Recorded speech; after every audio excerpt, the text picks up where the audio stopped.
নলবাৰীৰ কাজিপাৰাৰ মহাপ্ৰভু শ্ৰী শ্ৰী বাসুদেৱৰ বিগ্ৰহৰ প্ৰাণ প্ৰতিষ্ঠাৰ থলী উদুলি মুদুলি।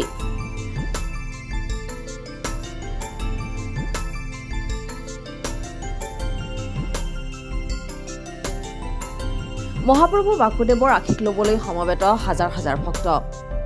এক সম্পূৰ্ণ আধ্যাত্মিক পৰিৱেশৰ মাজত সময় অতিবাহিত প্ৰতিগৰাকী ভক্তৰ। নলবাৰীৰ লেখত ল'বলগীয়া অতি পুৰণি ধৰ্মীয় অনুষ্ঠানসমূহৰ ভিতৰত অন্যতম কাজিপাৰা শ্ৰী শ্ৰী বাসুদেৱ মন্দিৰ। 50 বছৰ অথবা 100 বছৰ নহয় 270 সংখ্যক বাৰ্ষিক সভা মহোৎসৱ কাজিপাৰাৰ বাসুদেৱ মন্দিৰ প্ৰাংগণত, যাৰ বাবে সকলোৱে নলবাৰীৰ অতি পুৰণি ধৰ্মীয় অনুষ্ঠানসমূহৰ ভিতৰত উক্ত বাসুদেৱ মন্দিৰ অন্যতম বুলি বিবেচিত কৰিছে। এইবেলি 270 সংখ্যক কাজিপাৰা শ্ৰী শ্ৰী বাসুদেৱ মন্দিৰৰ বাৰ্ষিক সভা মহোৎসৱ 12 আৰু 13 ফেব্ৰুৱাৰীত দুদিনীয়াকৈ বৰ্ণাঢ্য কাৰ্যসূচীৰে অনুষ্ঠিত কৰিছে। আজি অৰ্থাৎ মঙলবাৰ উক্ত বাৰ্ষিক সভা মহোৎসৱৰ দ্বিতীয় তথা অন্তিম দিন। দ্বিতীয় দিনত এক প্ৰকাৰ লোকে লোকাৰণ্য হৈ পৰিল বাসুদেৱ মন্দিৰৰ চৌহদ। সকলোৱে আধ্যাত্মিক ধৰ্মীয় দৰ্শনৰ শিৰোমণি মাধ্যম মহাপ্ৰভু শ্ৰী শ্ৰী বাসুদেৱৰ ওচৰত ধূপ চাকি জ্বলাই পূজা অৰ্চনা কৰা পৰিলক্ষিত হয়। ইফালে আজিৰ দিনটোতে হাজাৰ হাজাৰ ভক্তই ভোগ গ্ৰহণ কৰে। উক্ত অনুষ্ঠানত বিশিষ্ট সমাজকৰ্মী তথা নৰ্থ ইষ্ট কেঞ্চাৰ হস্পিটেলৰ অধ্যক্ষ গণেশ তামুলী উপস্থিত থাকি প্ৰদান কৰে কিছু তত্ত্বগধুৰ কথা। ঈশ্বৰৰ ওচৰত প্ৰাৰ্থনা জনাবলৈ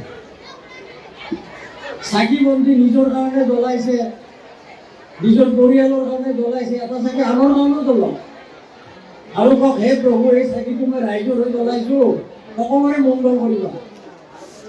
সকলোৰে মংগল হ'লেহে নিজৰ মংগল হয়। গতিকে মই বিশেষ নকওঁ, আপোনালোকে এতিয়া ভোগ খাব। ৰাধা কৃষ্ণই যিটো প্ৰেম দেখুৱাই থৈ গৈছিল তাত কোনো দৈহিক সম্পৰ্ক নাছিল, মনৰ সম্পৰ্ক আছিল। এই ৰাধা কৃষ্ণৰ যিটো প্ৰেম, এই প্ৰেমটো আমাৰ মাজত আমি জাগ্ৰত কৰিব লাগিব। তেওঁ এনেদৰে কয়। অন্যহাতে 12 ফেব্ৰুৱাৰী অৰ্থাৎ সোমবাৰে কাজিপাৰাৰ শ্ৰী শ্ৰী বাসুদেৱ মন্দিৰৰ বাৰ্ষিক সভা মহোৎসৱ ধৰ্মধ্বজা উত্তোলনেৰে শুভাৰম্ভ হয়। ইয়াৰ পিছতে মাংগলিক সামাজিক অনুষ্ঠানৰ লগতে বিভিন্ন ধৰণৰ খেল ধেমালি প্ৰতিযোগিতাৰ উপৰিও শিশুসকলক উৎসাহিত কৰাৰ বাবে আন আন আকৰ্ষণীয় অনুষ্ঠান অনুষ্ঠিত কৰা হয়। আনফালে দিহা নামকে ধৰি নাগাৰ নাম, ওজাপালি প্ৰদৰ্শন আৰু সাংস্কৃতিক অনুষ্ঠানৰ আয়োজন কৰিছে। জনপ্ৰিয় কণ্ঠশিল্পী নয়ন নিতম, গান্ধৰ্ব সাংস্কৃতিক গোষ্ঠীৰ হৈ দীপশিখা বৰাৰ সংগীতানুষ্ঠানৰ লগতে কেইবাগৰাকীও আমন্ত্ৰিত শিল্পীয়ে গীত মাত পৰিৱেশন কৰিব।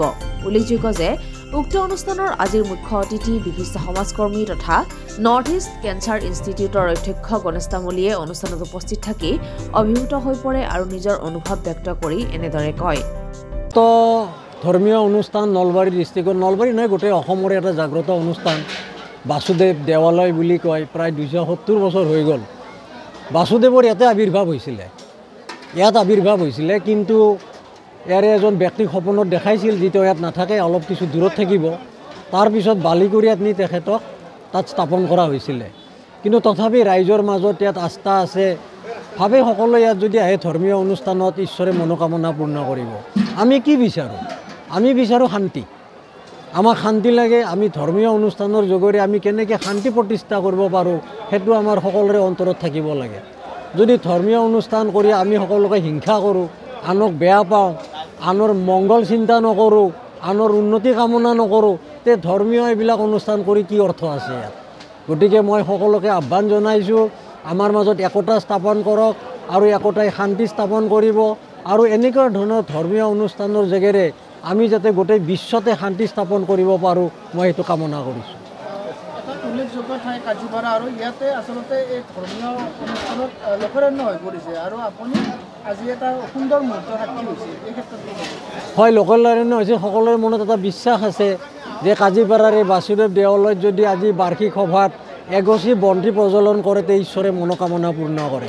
মই সঁচাই আনন্দিত হৈছোঁ। মই এই আজি ভোগ বিতৰণ অনুষ্ঠান মোক কৰিছিলে, সেইটো মই উদ্বোধন কৰিলোঁ আৰু সকলোকে মই শান্তিৰে ভোগ গ্ৰহণ কৰাৰ কাৰণে অনুৰোধ জনাইছোঁ। ভৱেশ কুমাৰ দাসৰ ৰিপৰ্ট, DA 365।